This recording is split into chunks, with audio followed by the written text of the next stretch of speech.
ನಮಸ್ತೆ friends, we are cooking ಚಾನಲ್ಗೆ ನಿಮಗೆಲ್ರಿಗೂ ಸ್ವಾಗತ. ಗಣೇಶ ಹಬ್ಬದ ವಿಶೇಷ ಕಡುಬು. ಈ ಶ್ರೇಷ್ಠವಾದ ಕಡುಬು ಗಣೇಶನಿಗೆ ಪ್ರಿಯವಾದದ್ದು ಅಂತಲೇ ಹೇಳ್ಬೋದು. ಖಂಡಿತವಾಗ್ಲೂ ಎಲ್ಲರೂ ಸಹ ದೇವ್ರ ನೈವೇದ್ಯಕ್ಕೆ ಒಂದು 5 ಕಡುಬಾದರೂ ಮಾಡಿಡಿ ಅಂತ ನಮ್ಮ ಚಾನಲ್ ಮೂಲಕ ನಿಮಗೆಲ್ರಿಗೂ ಸಜೆಸ್ಟ್ ಮಾಡ್ತಾಯಿದ್ದೀನಿ. ಗಣೇಶನಿಗೆ ಪ್ರಿಯವಾದ ಕಡುಬು ಈಸಿಯಾಗಿ ಯಾವ ರೀತಿ ಮಾಡ್ಕೋಬೋದು ಅಂತ ನಿಮಗೆ ತಿಳಿಸ್ತಾ ಇದ್ದೀನಿ. ಖಂಡಿತವಾಗೂ ವಿಡಿಯೋ ಲೆಂತಿ ಆದ್ರೂ ನೀಟಾಗಿ ಎಕ್ಸ್ಪ್ಲೇನ್ ಮಾಡಿದ್ದೀನಿ. ಪೂರ್ತಿಯಾಗಿ ನೋಡಿ ಈ ರೆಸಿಪಿನ ನೀವು ಟ್ರೈ ಮಾಡಿ ನೋಡಿ ಹಾಗೆ ಅಂತ ಹೇಳೋಕ್ಕೆ ಇಷ್ಟಪಡ್ತೀನಿ. ಬನ್ನಿ ಈ ಕಡುಬನ್ನ, ಸಿಹಿ ಕಡುಬನ್ನ ಯಾವ ರೀತಿ ಮಾಡೋದು ಅಂತ ನೋಡೋಣ. ಮೊದಲಿಗೆ ನಾನು ಒಂದು ಬಾಣಲೆ ಇಟ್ಕೊಂಡು 100 ಗ್ರಾಮಷ್ಟು ಅಂದರೆ 1 ಬಟ್ಲಷ್ಟು ಬಿಳಿ ಎಳ್ಳು ತೊಗೊಂಡಿದ್ದೀನಿ. ಇದು ಹೂರಣಕ್ಕೆ ಬೇಕಾಗುತ್ತೆ. ಕೆಲವರು ಒಣಕೊಬ್ಬರಿ ಹಾಕಿ ಮಾಡ್ಕೊತಾರೆ, ಬೆಲ್ಲ ಹಾಕಿ. ಹಾಗೆ ಕೆಲವರು ಕಡಲೆಪಪ್ಪು, ಕಡಲೆ ಬೀಜದಲ್ಲೂ ಮಾಡ್ಕೊತಾರೆ. ನಮ್ಮ ಮನೆಯಲ್ಲಿ ಈ ರೀತಿ ಬಿಳಿ ಎಳ್ಳಿಂದ ಮಾಡ್ತಾರೆ. ಇದಂತೂ ಸಖತ್ ಅಲ್ಟಿಮೇಟ್ ಆಗಿರುತ್ತೆ. ಹಾಗೆ ನಿಮಗೆ ಮಾಡೋಕ್ಕೂ ಕೂಡ ತುಂಬಾ ಸುಲಭವಾದ ಕಡುಬು ಅಂತಲೇ ಹೇಳ್ಬೋದು. ಪಾಕ ತೆಗಿಬೇಕು ಅದೆಲ್ಲ ರಾಮಾಯಣ ಇಲ್ದಿರ ಈ ರೀತಿಯಾಗಿ ಮಾಡ್ಕೊಬೋದು. ನೋಡಿ, ಈ ರೀತಿಯಾಗಿ ಹುರ್ಕೋಬೇಕಾಗುತ್ತೆ. ಲೋ ಫ್ಲೇಮಲ್ಲಿ ಚಿಟಪಟ ಅನ್ನಬೇಕು. ಬಿಳಿ ಎಳ್ಳು ಈ ರೀತಿಯಾಗಿ ಹುರ್ಕೋಬೇಕಾಗುತ್ತೆ.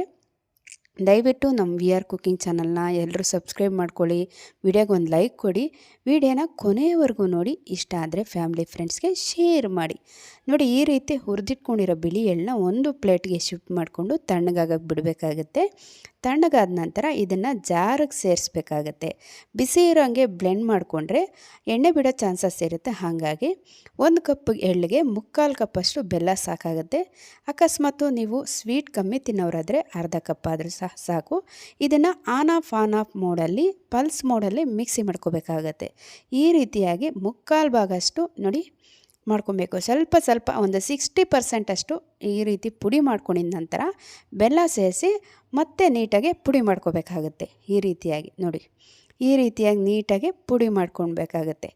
ನೋಡ್ತಾ ಇರ್ಬೋದು ಎಷ್ಟು ಚೆನ್ನಾಗಿ ಜಾರಲ್ಲಿ ಪುಡಿ ಆಗಿದೆ. ಇಷ್ಟೇ ನೋಡಿ ಹೂರ್ಣದ ರೆಸಿಪಿ ಅಂತೂ. ಬೆಲ್ಲ ಕರಗಿಸಿ ಕಾಯಿ ತುರಿದು ಈ ರೀತಿ ರಾವಣ ಕೆಲಸ ಇಲ್ದಿರ ಇದು ತುಂಬಾ ಚೆನ್ನಾಗಿರುತ್ತೆ.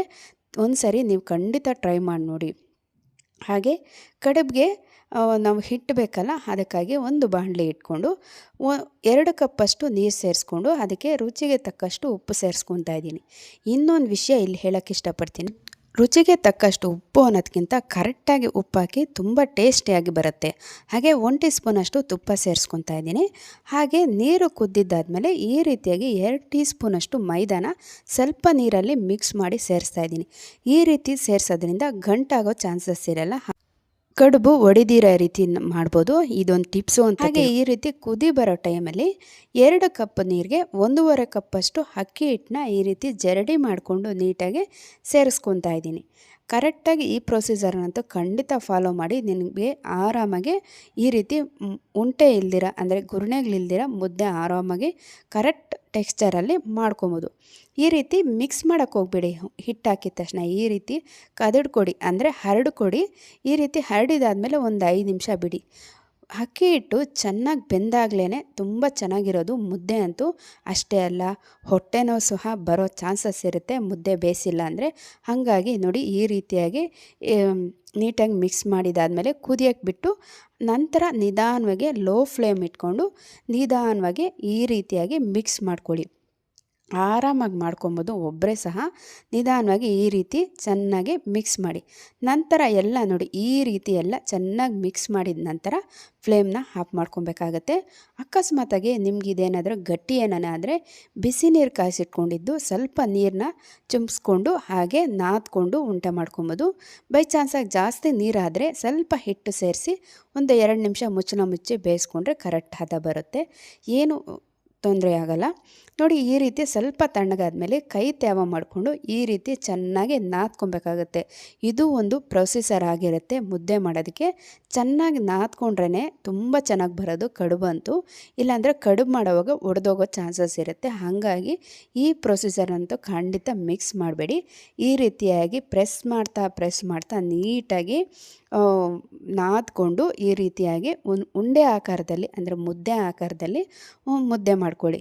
ತುಂಬ ಚೆನ್ನಾಗಿ ಬರುತ್ತೆ.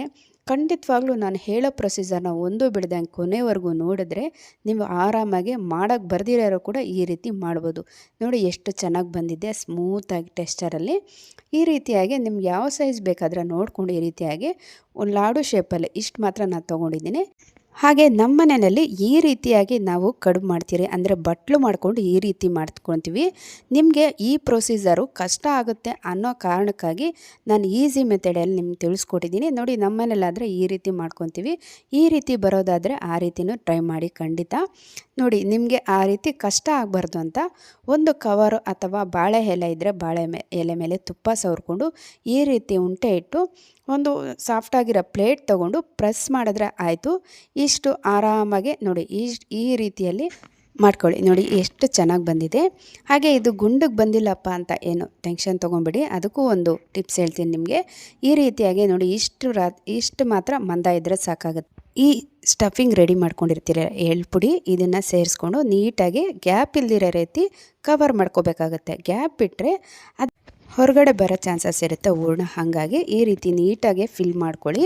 ನೋಡಿ ನೀವು ಕ್ರಾಸಾಗಿ ಬಂದಿದೆ ಅಂದ್ಕೊಳೋದಾದರೆ, ನಿಮಗೆ ಸ್ಯಾಟಿಸ್ಫ್ಯಾಕ್ಷನ್ ಆಗಿಲ್ಲ ಅಂದರೆ ನೋಡಿ ಈ ರೀತಿ ಅದು ಬಾಕ್ಸ್ ಮುಚ್ಚಳನೋ ಅಥವಾ ಯಾವುದಾದ್ರೂ ಪ್ಲೇಟೋ ಈ ರೀತಿ ನೋಡಿ ಈ ರೀತಿ ಮಾಡಿಕೊಂಡ್ರೆ ನೀಟಾಗಿ ರೌಂಡ್ ಶೇಪಲ್ಲಿ ನೀಟಾಗಿ ನಾವು ಬಾಕ್ಸ್ ಮೋಲ್ಡಿಂಗಲ್ಲಿ ಬರುತ್ತಲ್ಲ ಅದೇ ರೀತಿಯಾಗಿ ಈ ರೀತಿ ಕೈಯಲ್ಲೇ ಮಾಡ್ಬೋದು.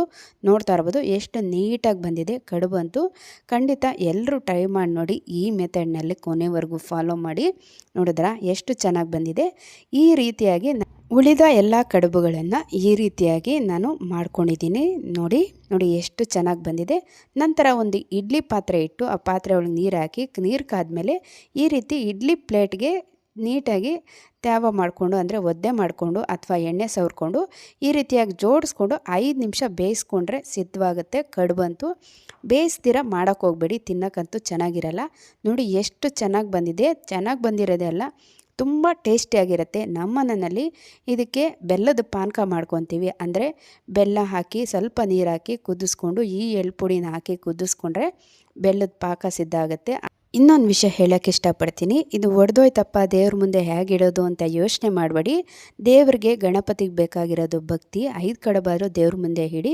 ಇನ್ನಷ್ಟು ಈಸಿ ರೆಸಿಪಿಯೊಂದಿಗೆ ನಿಮ್ಮೊಂದಿಗೆ ಇರ್ತೀನಿ. ಅಲ್ಲಿವರೆಗೂ ವೀಕ್ಷಿಸಿದವರೆಲ್ಲರಿಗೂ ಧನ್ಯವಾದಗಳು. Thank you for watching.